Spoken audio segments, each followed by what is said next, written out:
खुद से जीतने वालों को मेरा सलाम और प्रणाम। गौतम बुद्ध और भिक्षुओं का संग घूमते घूमते एक छोटे से कस्बे के बाहर आकर रुके। एक जवान लड़का सकुचाते हुए गौतम बुद्ध के पास आया और बोला, मेरे पास केवल 7 दिन है।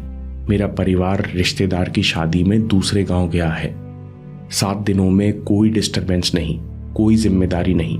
मैं इन्हीं 7 दिनों में खुद को बदलना चाहता हूं। मैं जानता हूं अगर मैंने खुद को बदल लिया तो मेरा जीवन बदल जाएगा। कृपया मेरी मदद कीजिए। गौतम बुद्ध ने पूछा, अच्छा तुम चाहते क्या हो? लड़के ने कहा, हे तथागत, मैं मन से दुखी नहीं रहना चाहता, कभी फंसा हुआ और परेशान महसूस करना नहीं चाहता, जीवन में सफल होना चाहता हूं। लड़के की बात सुनकर कुछ लोग हंसने लगे। ये लोग इसी कस्बे के रहने वाले थे। उनमें से एक ने धीमी आवाज में कहा, तथागत, आप इस नादान लड़के पर ध्यान मत दीजिए। ये तो आने जाने वाले हर नए व्यक्ति से ऐसी ऊंची बात करता है। उस व्यक्ति ने और धीमे स्वर में कहा, इसे करना धरना कुछ नहीं है। ये पूरे गांव में मक्कारी और सुस्ती के लिए प्रसिद्ध है। गांव वालों की बातें सुनकर लड़का बोला, अब मैं सच में बदलना चाहता हूं। मैं अपने अंदर विश्वास महसूस करना चाहता हूं। साथ में ऐसा जीवन चाहता हूं जहां मुझे सफलता के साथ साथ किसी चीज की कमी ना हो। लड़के की बातें भिक्षुओं के गले के नीचे नहीं उतरी। उन्होंने आपस में कहा, यह 7 दिन में सब कुछ पाना चाहता है, मन की शांति और जीवन में सफलता। ये लड़का कैसी असंभव बातें करता है। तथागत ने सबकी बात सुनी और उस पल लड़के की मन की सच्चाई भी महसूस की। गौतम बुद्ध मुस्कुराए और बोले, तुम्हारे पास 7 दिन है, इतना ही काफी है। उन्होंने कहा, तुम मुझे जल्दी से 7 खाली पत्र दे जाओ, फिर शाम को मिलना। जब शाम को लड़का आया तो तथागत कुछ लिख रहे थे। लिखना खत्म करके तथागत ने उसे 7 पत्र दिए और कहा, हर दिन एक पत्र खोलना। हर पत्र में एक काम लिखा है। हर दिन तुम ईमानदारी से इनमें से एक काम करना, तुम्हारा जीवन बदल जाएगा। तथागत को प्रणाम करके लड़का घर चला आया। पहला पत्र, बेबसी की सुबह। लड़के ने पहला पत्र खोला।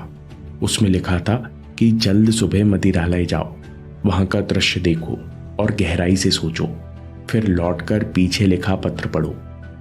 लड़के ने आश्चर्य किया कि मुझे तथागत सुबह सुबह ऐसी जगह क्यों भेज रहे हैं। लेकिन जब वो सुबह सुबह वहां पहुंचा तो उसने विस्मय से देखा कि यहाँ मदिरालय के बाहर कुछ लोग सड़क पर इधर उधर पड़े हुए हैं। इनका रात का नशा अभी तक नहीं उतरा है। एक 30 साल का आदमी नाली में पड़ा हुआ है। उसे माँ उठा रही है और रोते हुए कह रही है, बेटा तू मानता नहीं, हर रात यहाँ आ जाता है। होश में आकर वो बेटा भी रोने लगा। उसने कहा, मैं आदत के सामने बेबस हूं, मेरा जीवन नष्ट हो रहा है। फिर माँ और बेटे दोनों रोने लगे। लड़के को झटका लगा। उसे एहसास हुआ कि असली बेबसी क्या होती है। घर आकर उसने पत्र खोलकर पढ़ा। उसमें लिखा था, पहला लेसन, ना बदलने की कीमत देखो, दृढ़ निश्चय करो। आज तुमने देख लिया कि जो इंसान कभी बुरी आदतों को छोड़ने का दृढ़ निश्चय नहीं करता, वो और कमजोर होता जाता है, खुद की नजरों में गिरता जाता है और फिर बुरी आदतें उस पर हावी हो जाती हैं। इंसान का खुद से हार जाना बेबसी की चरम सीमा है। जैसे इन लोगों ने अपना जीवन बर्बाद कर लिया है, वैसे ही अगर तुम अपनी छोटी छोटी बुरी आदतें नहीं बदलते, आलस और कामचोरी नहीं छोड़ते, तो ये आदतें तुम पर हावी होती जाएंगी। तुम भी खुद पर बोझ बन जाओगे। इसलिए आज तुम अपने जीवन में देखो कि अगर मैंने पुरानी आदतें नहीं छोड़ी तो आज से 10 साल बाद मेरा कितना नुकसान होगा, किन कष्टों, किन परेशानियों से मुझे और परिवार को गुजरना पड़ेगा। मैं नहीं बदला तो मेरा शरीर, मेरा घर कैसा होगा। जब तक ये चित्र स्पष्ट न हो जाए तब तक सोचते रहो, रुकना नहीं। ये आज का अनिवार्य काम है। जैसे ही तुम्हें अपनी बुरी आदतों का भविष्य स्पष्ट हो जाए, वैसे ही बुरी आदतों को छोड़ने का दृढ़ निश्चय करो। उन्हें जीतने के लिए तत्पर हो जाओ, नहीं तो कभी खुद पर गर्व नहीं कर पाओगे, जीवन में कभी आगे नहीं बढ़ पाओगे। पत्र पढ़कर लड़का काफी देर तक सोचता रहा कि कौन सी आदतें मुझे परेशान करती हैं। वो बार बार विचलित हुआ।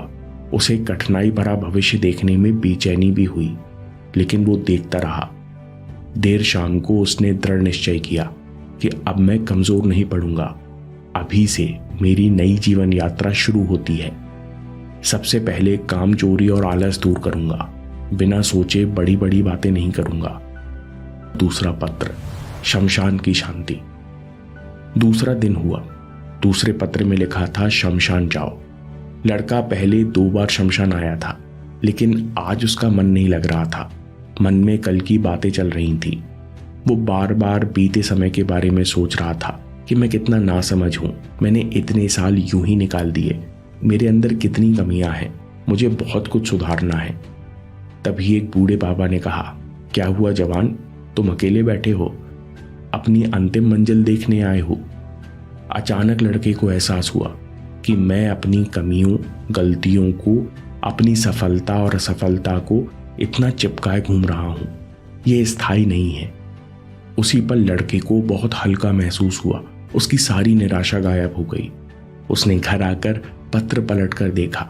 उसमें लिखा था, अब तुमने अनुभव कर लिया होगा कि कोई कमी, कोई असफलता हमारी नहीं है, लेकिन फिर भी इंसान अपनी हार और कमियों का मानसिक बोझ उठाए फिरता है। इसलिए तुम सारी कमियों को नीचे रख दो। आज से कोई भी कर्म कमजोरी से मत करो। ये मत कहो कि मुझे आत्मविश्वास चाहिए, मैं बहुत कमजोर हूं, बल्कि ये कहो कि मुझे खुद पर विश्वास है।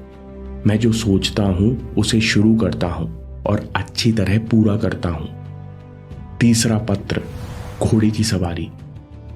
तीसरे दिन के पत्र में लिखा था कि घोड़े की दौड़ देख कर आओ। लड़का तुरंत उठा और पास के शहर पहुंचा जहां घुड़दौड़ शुरू होती थी। पूरा दिन रेस देखते देखते वो सोचने लगा कि यहां से तो छोटी छोटी सीखने वाली बहुत सारी बातें हैं, पर वो खास सीख क्या है जिसके लिए गौतम बुद्ध ने मुझे यहां भेजा है। अचानक उसका ध्यान आखिरी रेस पर गया। अचानक उसे समझ आया कि वही घुड़सवार जीतते हैं जो अपनी नजर केवल सामने रखते हैं, क्योंकि अगर घुड़सवार थोड़ा सा भी मुड़ते हैं तो तेज भागते हुए घोड़े का संतुलन बिगड़ता है, उसकी चाल बदलती है और गति भी कम हो जाती है। लड़का संतुष्ट होकर घर चला गया। तीसरे पत्र में लिखा था, जो चाहिए केवल उसे देखो, वही बनकर जियो। दोस्त, आज तुमने गहरी बात सीखी है। अधिकतर लोग दुख से बचने के लिए कुछ करना चाहते हैं। उनका कोई स्पष्ट लक्ष्य नहीं होता जो उन्हें प्रेरित कर सके। उनकी नजर हमेशा कमी और कमजोरी पर बनी रहती है। इसलिए जैसे ही स्थिति थोड़ी बिगड़ती है तो डर, चिंता के कारण उनका ध्यान भटक जाता है। मन का घोड़ा बार बार दिशा भटकने पर धीमा और लाचार हो जाता है। इसलिए पहले ऐसा लक्ष्य बनाओ जो तुम सच में पाना चाहते हो, जो तुम्हें प्रेरणा देता है। फिर ऐसे जियो, ऐसे कर्म करो जैसे वो लक्ष्य पूरा हो गया है। जैसे कि तुम सफल होना चाहते हो तो आज से सफल इंसान की तरह अपने समय का निवेश करना शुरू कर दो। फिर तुम्हें कभी भ्रम नहीं होगा कि सफलता मुझसे दूर है। चौथा पत्र, बाजार का चौराहा। लड़के ने चौथे पत्र की पर्ची खोली जिसमें लिखा था, जब तक कुछ सीख ना जाओ, बाजार के व्यस्ततम चौराहे को कई बार पार करो। लड़का बाजार आया और मुख्य चौराहे पर आकर खड़ा हो गया। उसने देखा काफी व्यस्तता है। हर कोई अपने काम से इधर उधर जा रहा है। सड़क पर ट्रैफिक भरा हुआ है। कोई पैदल चल रहा है, कोई गाड़ी से जा रहा है, कोई आराम से चल रहा है, कोई आदतन तेज भगा रहा है। लड़के ने रास्ता पार किया और दूसरी साइड पहुंचा। उसे कुछ खास सीखने को नहीं मिला। फिर थोड़ी देर बाद उसने दोबारा रास्ता पार किया। ऐसे 5-6 बार रास्ता पार करते करते उसे ट्रैफिक से प्रॉब्लम होना बंद हो गई। वो स्वाभाविक रूप से अपने आप को बचाते हुए आसानी से रास्ता पार करने लगा। उसने पाया कि अब वो ज्यादा अलर्ट है, उसका डर खत्म हो गया है। घर आकर उसने देखा, पत्र की दूसरी तरफ लिखा था, लेसन 4, ध्यान सीखो और मन की ट्रैफिक को बिना उलझे पार करना सीखो। जब तुम आते जाते विचारों को देख सकते हो, उनसे उलझते टकराते नहीं, तब मन तुम्हें विचलित नहीं कर पाता। तुम मन के मालिक बन जाते हो। तुम्हें बुरे विचारों से डर लगना कम हो जाता है, अपने आप सतर्कता भी बढ़ती है। तुम अच्छे बुरे विचारों की चाल समझने लगते हो कि इस प्रकार के विचार मुझे बार बार आते हैं। ध्यान भी यही है, तुम्हें हमेशा मन को दूर से देखना है, नहीं तो मन तुम पर राज करेगा और जो तुम्हारे पास है तुम उसे छोड़कर बाहर ही भटकते रह जाओगे और कभी मन की शांति नहीं पाओगे। 5वां पत्र, मिट्टी का काम। 5वां दिन आया। लड़के ने पत्र खोला। पत्र में लिखा था, कुमार से सीखो। थोड़ी देर बाद लड़का एक कुमार के पास पहुंचा जो कई लोगों को सुराही बनाना सिखा रहा था। लड़के ने देखा कि सब बड़ी मेहनत से सुराही बनाते, फिर कुम्हार सबकी सुराही मिटवाकर दोबारा शुरू करवाता। जितनी बार सुराही मिटती उतनी ही बार कुम्हार पूरे उत्साह से दोबारा सुराही बनाना शुरू करता। बहुत देर देखने के बाद उसने कुम्हार से पूछा कि आपकी सुराही बार बार टूट रही है, आपको फ्रस्ट्रेशन नहीं हुआ? कुम्हार ने बोला, मिट्टी के बर्तन बनाना मेरा लक्ष्य नहीं है, मैं कला निखारने के लिए, बेहतर होने के लिए काम करता हूं। मिट्टी के बर्तन तो मिट्टी के मूल ही हैं, असली मायने कला के हैं, इसलिए इतने सारे लोग मुझसे सीखने आते हैं। लड़के को आश्चर्य हुआ कि एक साधारण से कुम्हार की इतनी गहरी सोच हो सकती है। उसने घर आकर पत्र पढ़ा। उसमें लिखा था, लेसन 5, जो भी करो उसकी कला में निपुण बनो, तुम्हारी कीमत और बुद्धि अपने आप बढ़ेगी। मुझे मिलेगा, मैं तभी काम करूंगा। जो इस भावना से काम करते हैं वो कर्मचारी बनकर रह जाते हैं, उनके पास हमेशा कमी होती है। लेकिन जो हर बार अपना काम बेहतर करना चाहते हैं वही कलाकार बनते हैं। उन्हें फेलियर फ्रस्ट्रेट नहीं करता बल्कि बेहतर बनाता है। ये जीवन का नियम है, जो सतत बेहतर होता है वो लक्ष्य तक जरूर पहुंचता है। इसलिए हमें अपने काम पर ध्यान देना है, अपनी एकाग्रता केवल करने पर रखनी है, पाने पर बिल्कुल नहीं। 6वां पत्र, बांस की बल्ली। 6ठे पत्र में लिखा था, बांस के खेत में जाओ। लड़का खेत पहुंचा। कई सारे बांस के पेड़ों के झुंड लगे हुए थे। बहुत देर तक सोचता रहा कि मैं यहां से क्या सीखने वाला हूं। तभी उसकी नजर कुछ झुकी हुई बांस की शाखाओं पर पड़ी। उसने किसान से पूछा, क्या ये खराब हो गई हैं? किसान ने कहा, बिल्कुल नहीं। जो बांस जितना मजबूत और लंबा होता है उतना ही ज्यादा झुकता है। बांस बहुत लचीला होता है, इसलिए जब तूफान आता है तो बांस के पेड़ को कोई तकलीफ नहीं होती। लड़का बहुत खुश हुआ। घर आकर वो 6वां पत्र पढ़ने लगा। स्वीकार करने से दुख मन की सुंदरता में और संघर्ष शक्ति में बदल जाता है। दुख से दूर मत भागो। जीवन में अचानक से दुख आएगा, कभी धोखा भी होगा, इसलिए उसे स्वीकार करो कि सब कुछ एक सा नहीं रहता। फिर अपनी सांस, विचार और भावनाओं पर ध्यान देकर स्वयं दुख का कारण समझो। इस पल को ना स्वीकारना, इस पल में ना रह पाना दुख है। इसलिए जो भी हो रहा है उसे स्वीकार करो और हल्के बने रहो। ऐसा करने से मन की शांति के साथ साथ तुम्हें बेहतर होने की साहस और प्रेरणा मिलेगी। 7वां पत्र, सतत अभ्यास। आखिरी दिन लड़के ने 7वां पत्र खोला। पत्र में लिखा था, आज तुम्हें कहीं नहीं जाना, पर यह समझना है कि सफलता पाई नहीं जाती, मन की शांति पाई नहीं जाती, बल्कि हर दिन अभ्यास की जाती है, जब तक यह अभ्यास स्वाभाविक ना हो जाए। पिछले 7 दिन में तुम्हें 7 सबक मिले, जो अभी तुम्हारे मन के लिए विदेशी सिद्धांत हैं। तुम्हें इन्हें अपना बनाने के लिए, यानी मन में उतारने के लिए सतत अभ्यास करना होगा, तब जाकर मन इन्हें स्वीकार करेगा।